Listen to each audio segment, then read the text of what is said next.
make a little video here. So I want to tell you about our little hobby adventures for today. Currently leaving the house. I'm gonna head over to Garland from Rockwall because Kelvin's got a Jurassic World or Jurassic Park Hammond collection dinosaur he wants to pick up, Velociraptor. He can't find it anywhere. They have it over there.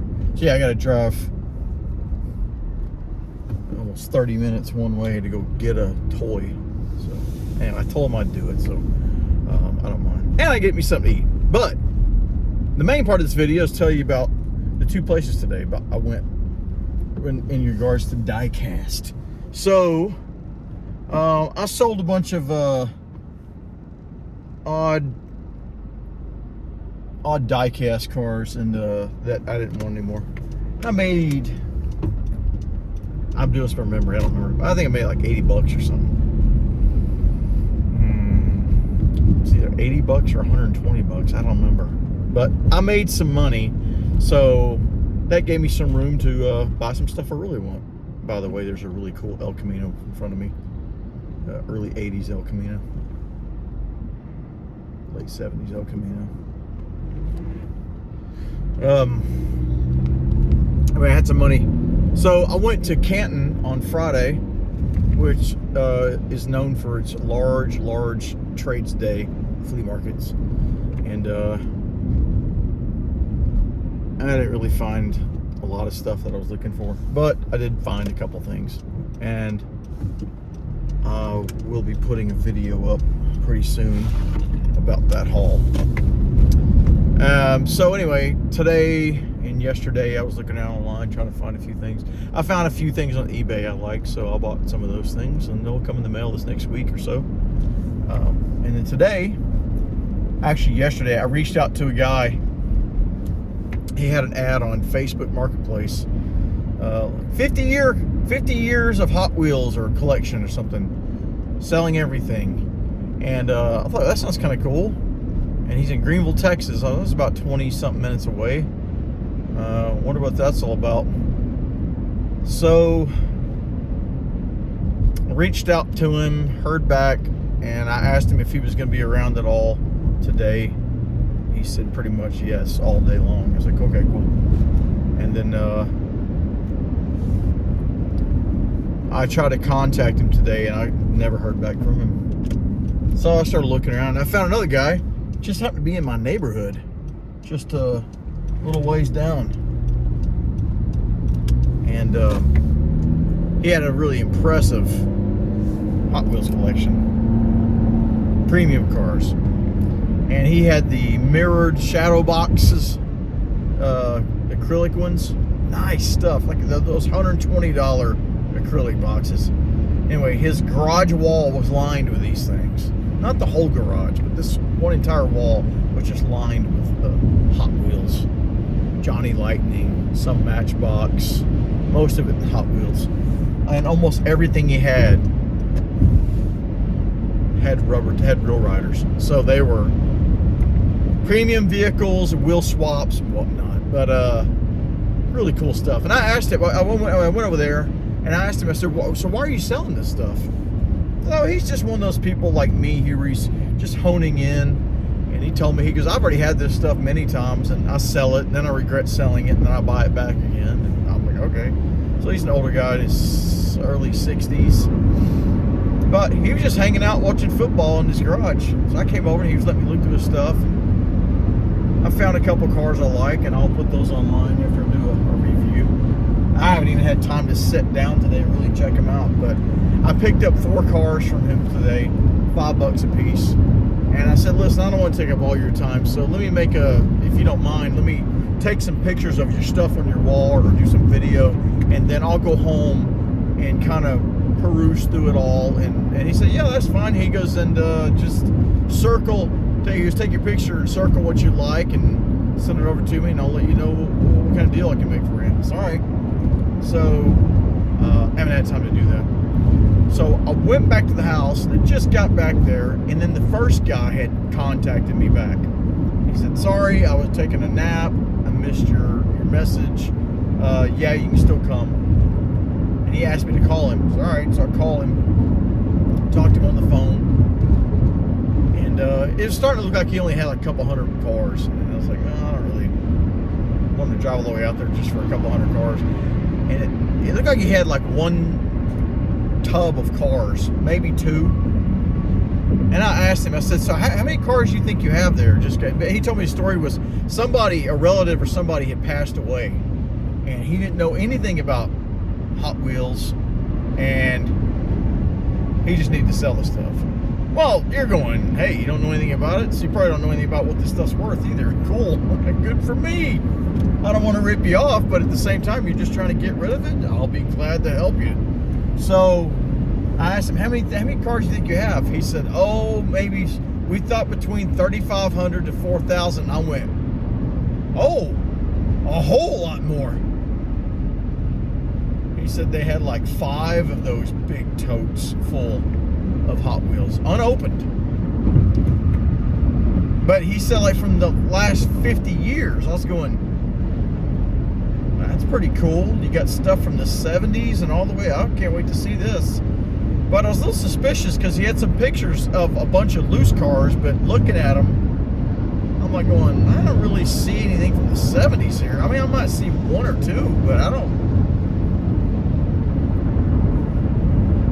really see. It's kind of hard. I said, well, I said, listen, from your photos, it's kind of hard for me to really see what you have. And I said, what kind of stuff do you have? And he goes, I got a red line Corvette that's $100. And I was going, I don't collect red line, but you might have some cool stuff there. So I said, all right, well, let me check with my wife, see when she's going to be home, and I might come out there and look at it today, or maybe, sometime this week. So he said, yeah, you can come on out today. It'd be great. Better for him. I said, okay. So as soon as my wife got home, I said, hey, I'm going to drive out to Greenville, check this guy's collection out. And I was going, man, dude, if I can offer this guy cash for all of it, and I can flip it, man, I can make some money. And I wasn't going to try to flip these one car at a time. I was just going to pull out the few things I like, and then take the whole lot and just flip it, and flip it fast, because I don't want a job to do. So anyway, he told me how to get there, drove out there, stopped by the ATM, got some money, and I thought, okay, I'm gonna ready to have that cash talks, man. Put it in your hand, say, let me load it up, I'm out of here. I got in there. We got out there, it was out in the middle of the country, out in the middle of nowhere. And then I went inside and to check everything out. And he had everything lined up. It looked a little bit different than the pictures. So he had everything in plastic bags. And the plastic bags were, these are baseline cars. The plastic bags had prices like $4, $7, $9. I was going, whoa, wait a minute. And then the loose cars, he had bagged those up, and they were saying $4, $5, $2, $3. I was going, these cars were banged up, man. I mean, abused. Immediately, I realized I'm wasting my time. And I'm looking at other stuff, and I was like, dude, I don't even feel like looking through this. First, if I don't see anything here that's just grabbing my attention right away. These are all of those, like if you go to those toy shows where they have, Hot Wheels and stuff, these are all those mainline cars that are just a buck. And here recently, I've been seeing them for more like $3, but either way, they're typically $1 cars, right? Hey, these are a buck a piece kind of thing.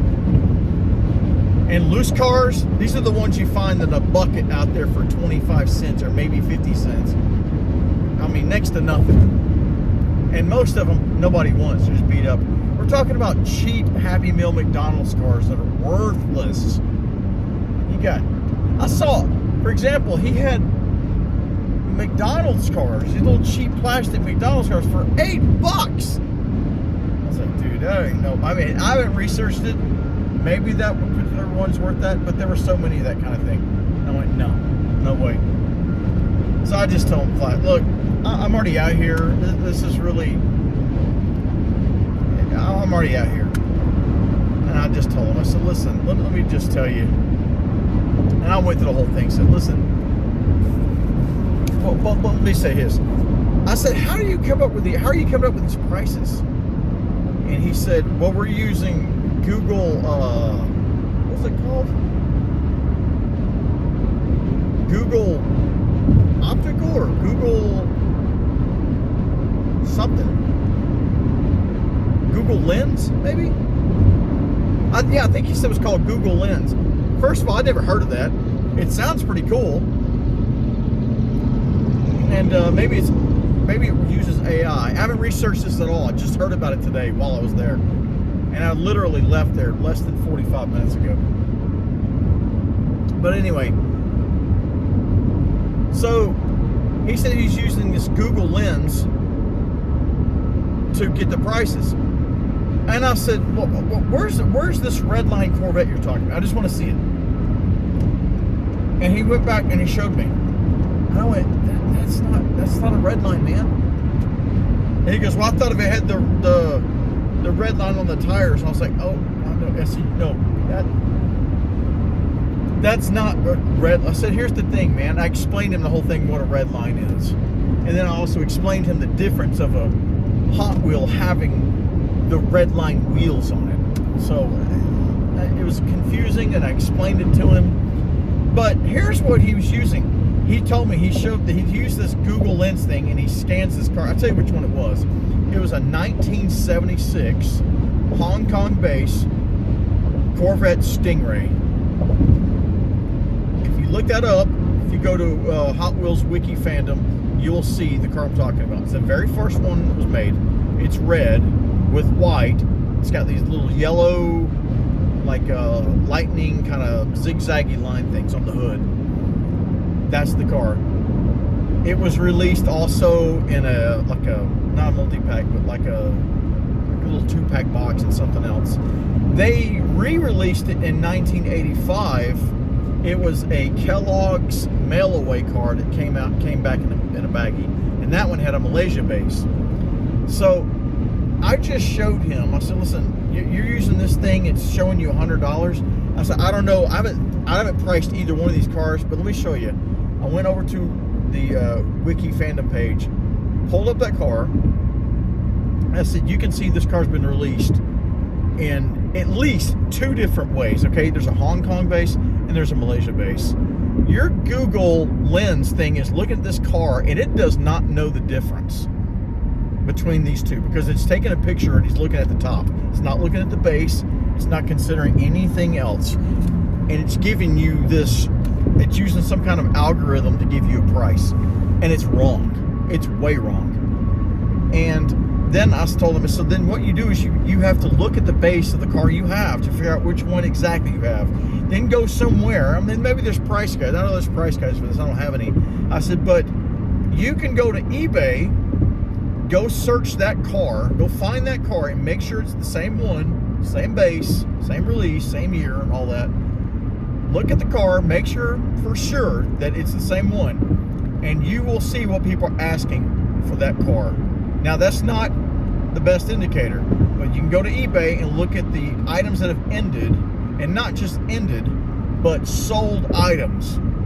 And this is not a perfect indicator either, but it will give you some idea of what people have been paying recently.